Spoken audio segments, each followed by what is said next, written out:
Welcome to the Nairobi Health Show. I'm here with Susan Salenger. Susan, thanks for coming on the podcast. Oh, you're so welcome, and thank you for having me. I'm excited to have you. As a matter of fact, I travel a fair amount, and when I was checking my email, I was visiting my sister actually.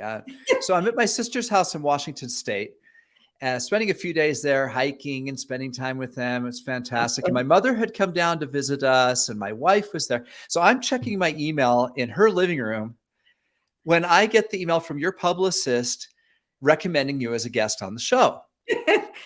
And I'm like, I am surrounded by women. I got my wife, my sister, my mother. I said, listen to this. Oh, how great. It was great. I read them your bio. I read them what you're up to. And they all said, she sounds like a really great guest. So I thought, I bet she is. Let's do it. Well, tell them thank you very much. I hope I will be a really great guest. Well, let me read a little bit about I will. And I'll read your bio so that people understand why I introduced you that way. Her recently released book, Sidelined, How Women Manage and Mismanage Their Health. Researcher and author Susan Salenger examines the many ways in which women manage and sometimes mismanage their health care. And so you discuss how women, let's read this a little bit. Typically the gatekeepers for their families, tend to be extremely conscientious about taking themselves. They choose their doctors carefully. They visit more frequently than men, and then they stay on top of their health information. Yet, at the same time, women tend to inadvertently undermine their own care. How interesting. And this is an area of research that you have been diving into for how long, Susan? Oh, it took me about 10 years to write the book. I mean, not full time, obviously, but there was a lot of research involved, and I interviewed a lot of women and put together a couple of focus groups. So there was quite a bit of information gathering that took longer than the writing, actually. What planted the seed originally that prompted you to want to explore this subject? It was kind of a circuitous route.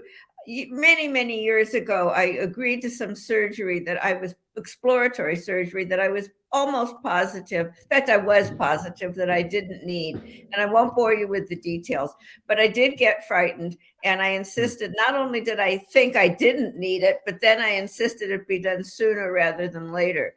And before I knew it, I was, being wheeled into the operating room, lying there on a gurney thinking, what in the heck am I doing here? Huh. And so they found nothing. I was right. I should never have had it. And then the years passed. I was a young mother with kids, and I went back to school. And for a particular class, I did a project on also women who had had hysterectomy surgery. And many of them had also agreed to the surgery, although they were sure they didn't need it. And then I talked to some more women. I got interested in this, and I began to wonder, as women, how do we make our medical decisions? So then I interviewed about another 40 or 50 women, went to their homes or did it over Zoom, or not, there was no Zoom at the time, but did it over the internet. And so before I knew it, a book was formed, Interesting. Did you find any good research as well? Was there anyone who had studied this to determine the differences between men and women and how they take care of their health, or any other sources? Yes, there was quite a bit. And actually what I did do is I interviewed these women, and they all had different diseases, what I call women's diseases, like endometriosis, autoimmune stuff. There's certain things we get more than men do. Okay. And so then I extrapolated 6 things that they had in common. And then I went and did some research to find out, I mean, it could have been just these particular women. I picked them at random, but stuff happens, and there was a lot of research backing up each of my 6 points.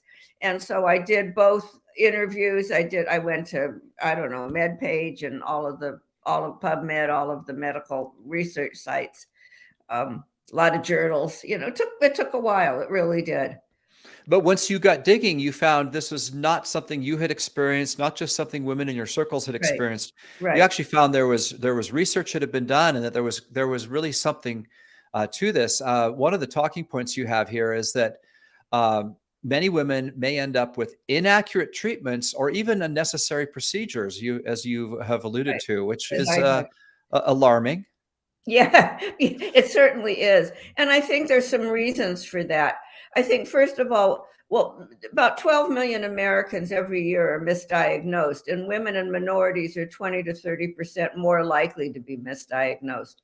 For Wow. one, it's interesting because our disease, our meaning as women, our diseases are a little more, can be more difficult to diagnose. We do get a lot of autoimmune diseases, and for many of them, there's no definitive test or no definitive lab test. You can't just take a blood test like you can, say, with strep throat, or take a Mm. throat culture and, see what it is. And also women suffer from anxiety and depression a lot more than men do. So if you're a woman and you go in, let's say with an autoimmune disease, and you have all of these symptoms and the doctors don't know what it is, and all of your blood work is normal and nothing shows up, it's easy for the doctor to say, well, you must be depressed. And he I or she see. could be right. It's a legitimate thing for the doctor to say. He's not necessarily blowing you off, he could be right. So I think that's one of the reasons that we do get misdiagnosed so frequently. Okay, so let's dive into this then and get practical real fast. For those people listening, most of the people who buy from my company, most of my customers, and most of the people that will listen to this are women. Depending on the platform where people buy from us, it ranges between 60 to 80%, and the product also. We have some products that lend themselves more to women Yeah, than to men. And so somewhere between 60 to 80% of our customers are women. That's really hard to tell these days because also women are doing most of the shopping. And so many times a woman's buying, but a guy is using. So again, right. but we can assume that from the stats we have that mostly it's going to be women paying attention. So let's jump in right to the punchlines. Let's jump to the part you did all the research. What do women do? What are the maybe start with some of the top of mind things that after you were done your research, if you could sit down with a woman who's struggling in some of these areas, you would say, what would be your first piece of advice? Great question, and I will get to that. I just want to jump in for 1 second because you were saying for your business that women are the primary purchasers, and Yeah, there are stats that women make about 80% of all health purchasing decisions. All of the ads are targeted towards women, even though, as you said, it isn't necessarily for us, but we do that for that's our families. But that's right. Yeah. yeah, Sorry, go ahead. what would I say to this woman, Yeah, that I'm talking to who's struggling? I would yeah. say a couple of things. First of all, I think the most important thing is to get a second opinion. If I'm assuming she has a diagnosis, she either doesn't know, she's not sure that it's correct, or she may think it's absolutely right, but wants to verify it before she jumps into surgery or treatment. So the first thing I would say to her, and probably the second and the third, is get a second opinion. That's the most important thing any patient, man or woman, can do.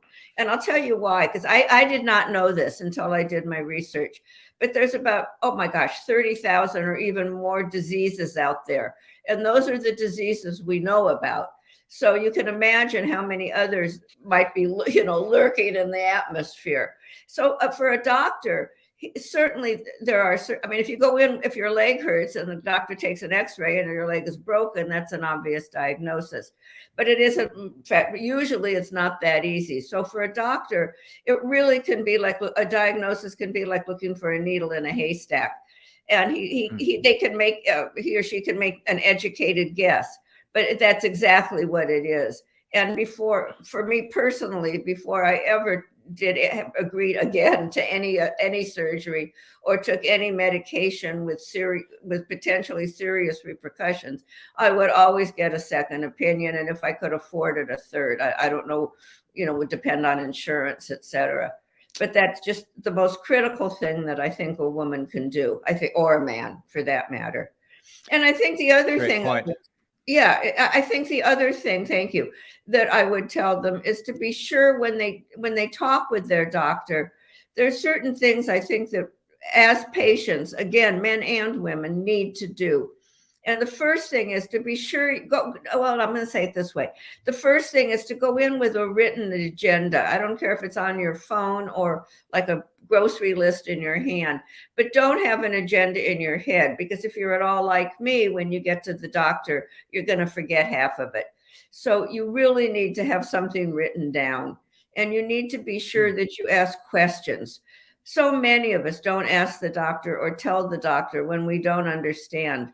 I think only 15% of women tell the doctor when they don't understand. So that means that 85% of women walk out of the doctor's office not being really clear on what the doctor said, which is why it leads me to the third. Yeah, I was blown away by that, because I'm not one of them. I always ask. But what I also do, and this I do as well, is I repeat back in my own words what I heard the doctor say, because I do get anxious. And I want to be sure that, number one, I heard correctly, but it also gives the doctor a chance to confirm that what he or she said, that they said what they meant to say. I mean, we all misspeak at times. So I think those three things are very, very important to do. If you get a second opinion, and if you're sure that you're clear about what you've heard, that will go a long way towards reassuring you. And the last thing I do, which I think is important, because I am a researcher, is to get the clinical name of your disease. That way you can look it up on the internet and say, gee, do my symptoms fit? Or I have this, but I don't have that. I think it also helps clarify for you. Yeah, this is one of the things that comes to mind as you talk about these things. I remember this meme I saw years ago, and maybe it was a cartoon. I can't even remember where I got this, but it was a depiction of two middle-aged people, a man and a woman, looking in the mirror. Both had become a little frumpy, put on a bit of weight, right? And had some signs of being in a first world modern European country of middle age. Yes. And the guy is looking in the mirror and saying, and the little thought bubble is something like, "You still got it, baby." And the woman is saying, "I'm so messed up," or something like that, right? Like this difference in behavior. And it's interesting as I think of my male friends, right? Who let me just throw some of them under the bus for a minute without saying names. I have guy friends who I have told them to their face, "You take better care of your truck than your body." True. This is so true. Right. Yes. And then I have, I'm a health coach. And so I do a lot of coaching. And when I'm coaching women, I rarely find that type of attitude. More often than not, I feel like she's more likely to look at herself in a way that may be worse than it is. I'm trying to frame this in the right words based on the interviews I've done, but maybe even seeking something wrong that might not be that bad. In other words, where the guy might be sugarcoating what's wrong with him. The guy's he needs to lose 40 pounds and take care of himself. And he's in denial about it. Right. And she might need to lose 20 and could do it fairly easily, but really is, emotionally or mentally frustrated about it. Yeah. And that dichotomy I have seen, it could be anecdotal. I don't think so, actually. I'm going to put that to you, actually. That's why I wanted to say it, Susan. I wanted to kind of lay that out as a kind of a very long-winded and bizarre form of question that you can now interpret into a statement. Well, and I do get it, because that was what you just described was actually a subset of what I consider my most startling finding, which was that women feel ashamed of themselves when they get sick. They're embarrassed. And I think they do magnify it, number one. And I think also what I didn't realize until I did the research is how random illness can be. Some people get COVID and some don't. And some alcoholics get liver disease and some don't. But the women I interviewed absolutely blamed themselves. They saw it as something in their behavior, their particular behavior. Maybe they should have napped more or napped less, or eaten more vegetables or less. I mean, whatever, it doesn't matter. Right. They were totally embarrassed, and they felt that most of the women I met, and the research backed this up, blamed their illness on stress. So they felt that because they were so stressed, they got ill. So they saw their illness as almost a public manifestation of their inability to manage their lives. Now everybody I knew that see. they couldn't manage their lives. And as a matter of fact, some of them even hesitated to go to the doctor because they were so embarrassed that they were sick. And I mean, honestly, Oh, that's, it sounds like that, really, but yes, really. And I think that I felt very badly because those women that were ashamed didn't. In fact, I put together, I think I mentioned, a couple of focus groups. And much to my surprise, within the focus groups, hardly any of the women had talked to anybody else other than their doctor about their illness. And when we came together in the focus groups, they were delighted to meet other women, regardless of the disease. The disease was irrelevant, but their other women had childcare issues or shame issues, or they all shared similar issues and were able to talk about it. And I thought, I mean, we need each other when we're sick. We all do. You can't go through this alone. And so many of the women I met did go through it alone. And so that really is takes your point and extends out a little bit. But I think they're very much related. okay. So when did you publish your book? 2022, last year, April. And I'm thinking. It can be a tough industry. And so I don't want to ask you, how many copies it sold at that, but general reception. How would you say the general reception has been of the book? It's so interesting. I'm glad you asked me that too. It's sold. I mean, it has. It's doing okay. Good. I'm not going to tell you it's doing fabulous. But what's interesting is I've gotten some terrific reviews. So in other words, the people that read the book think it's great. But for a new author, particularly at my age, I mean, I'm 80, I'm no spring chicken. And so it makes it really difficult to do the marketing. I've been on Facebook, I've been on Instagram, and I have a lot of followers and I'm doing really well, but it doesn't necessarily translate into people looking up the book. Now I'm on TikTok. I just started that. And I'm doing better. I think that's going to really help. That's going to pick things up a bit. And I'm also going to do a second version of it. I want to update my information. I haven't started it yet, but that's I'm sharing my thought as of 10 minutes ago. Yeah. No problem. So yeah, because the book industry is a tough one. Very. You mentioned you're a first-time author, making it even tougher, but people who read it like it. And as long as we're talking about it, where do people find it? It's on Amazon, Barnes and Noble, any place you go to buy a book. It's distributed in, I think, most of the bookstores, or they'll order it if you want to shop it. I think it's bookshop.com, all of them. It doesn't matter. But it's just so tricky to get. You can't really get a publishing contract if you're a new author. And it's hard. You have to put your own money behind the marketing. So it makes it a difficult situation. Okay, so people listening, buy the book. Yeah, we like that. Buy several copies. Show us a copy, Susan. You have one right there in your office, I assume. Yeah. Whoops, I just spilled my water. We Can need you see it? Yeah, you can see it. That's what it looks like. Sidelined. How women manage and mismanage their health. And I actually, as long as I'm on a sales pitch, at the back of the book, there is a resource list, which in some ways is the most important part of the book. It tells you how to research your illness, how to find a doctor, how to research your doctor, how to find out whether the hospital you're going to is what's the word I want, adequate for whatever your procedure or surgery or whatever you're going to. I mean, some hospitals are better for cardiology, some hospitals are better for neurology. It tells you how to figure that out. So there's a lot. I've done all the research work for you. All you have to do is go to the back of the book, which is why I suggest you buy the print book. And I mean, it is available in Kindle. I think it's a couple dollars cheaper, but it's a resource book that you want to have on your shelf. How do you feel about alternative health providers? When you talk about getting second opinions, et cetera, you've mentioned the word doctor, quite a few times. And of course, for many people, the doctor is the first go-to person. Right. As it is often for me, because that's where we can get blood work done and a lot of simple tests, et cetera. However, I am also a big fan of natural solutions and alternative care, and I have experts outside of the traditional medical field. What's your thoughts on alternative healthcare for women? Well, I don't know as much about it as I do about what we've just discussed. But I'm Uh-huh. all for it. I mean, I definitely would get a second or third opinion from a regular Western MD, because you want to Uh-huh. compare apples and apples. You don't want to compare Yes. apples and oranges.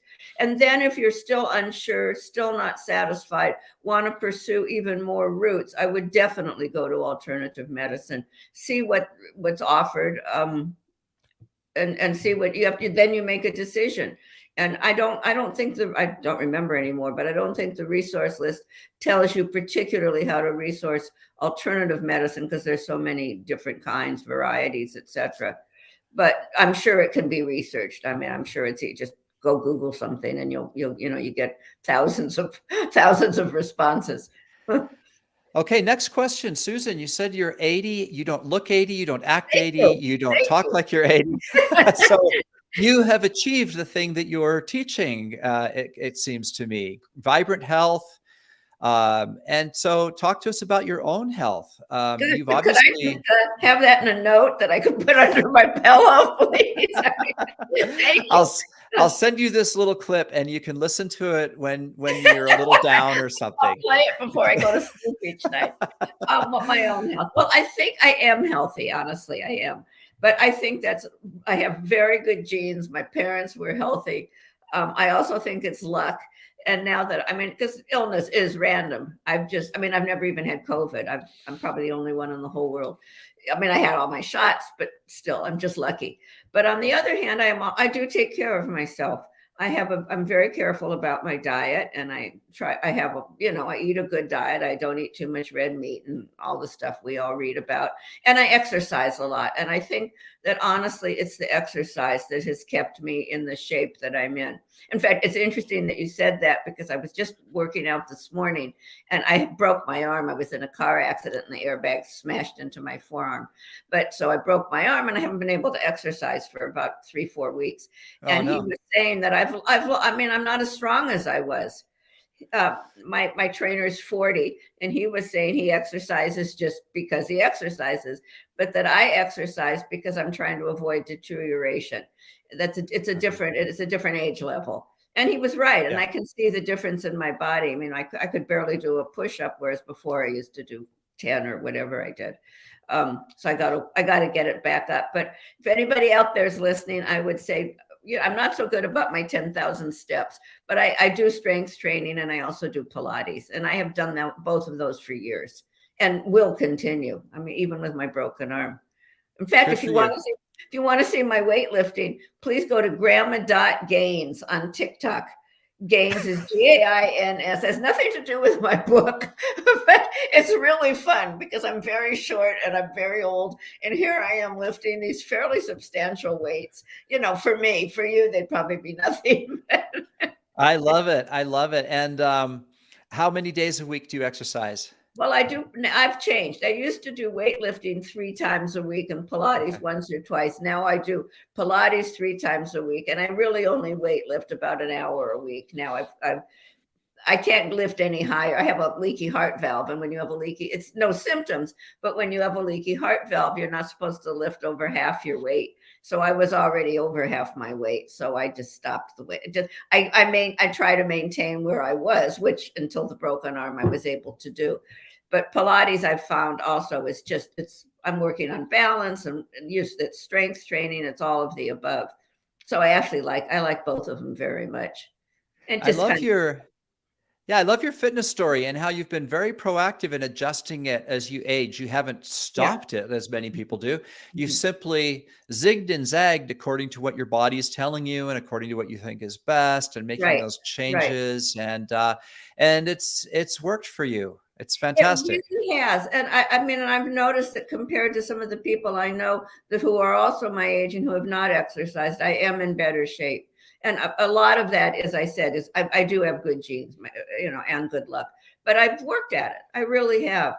And if I could say, I think if anything, the secret to staying young is exercise, exercise, exercise. I don't care what you do, just move.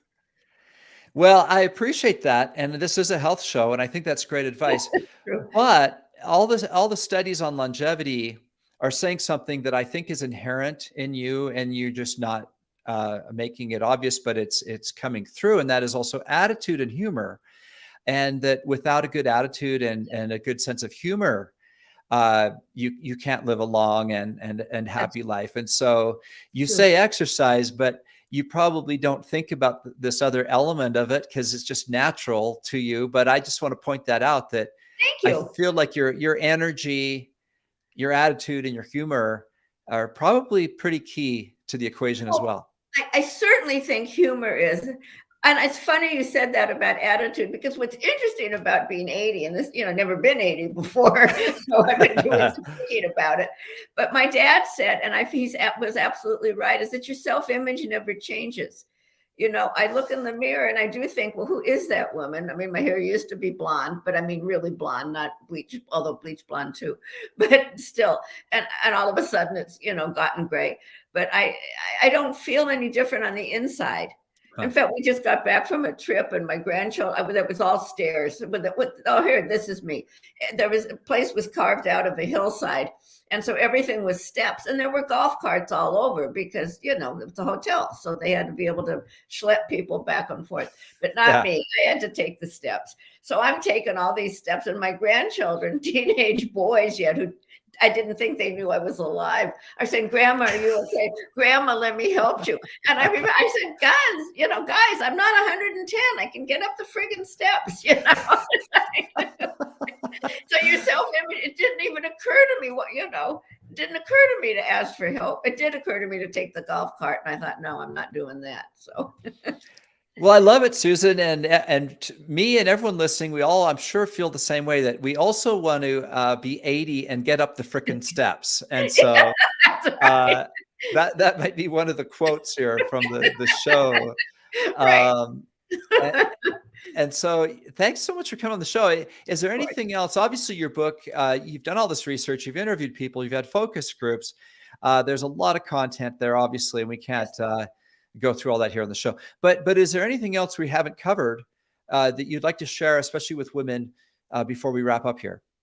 Just one tiny thing. Let's go back to second opinions, because I do want to make sure that gets enough, airtime, so to speak, because women get second opinions less often than men do. We don't want to hurt the doctor's feelings. We don't want to be rude. We want the doctor to like us. And so I think all of that has to be washed away, because it's your body, it's your health, and you need to take charge of it and be sure you're doing the right thing for yourself. That would be my parting message. Well, that's fantastic. Hold up the book and tell us about it one more time. It's called Got it? Yeah. Sidelined: How Women Manage and Mismanage Their Health. And it's short, it's easy reading, it's in a conversational style. Enjoy. Happy reading. Well, thank you so much, Susan. It has been a delight to interview you, and you've got a really great and important message, and I'm sure it's going to help a lot of women. It sounds like it already has, which must be very gratifying for you to see those great reviews. It is. I love it. Thank you so much. Appreciate your time. Thanks for coming on the show. And to those of you listening, this is Dave Sherwin wishing you health and success.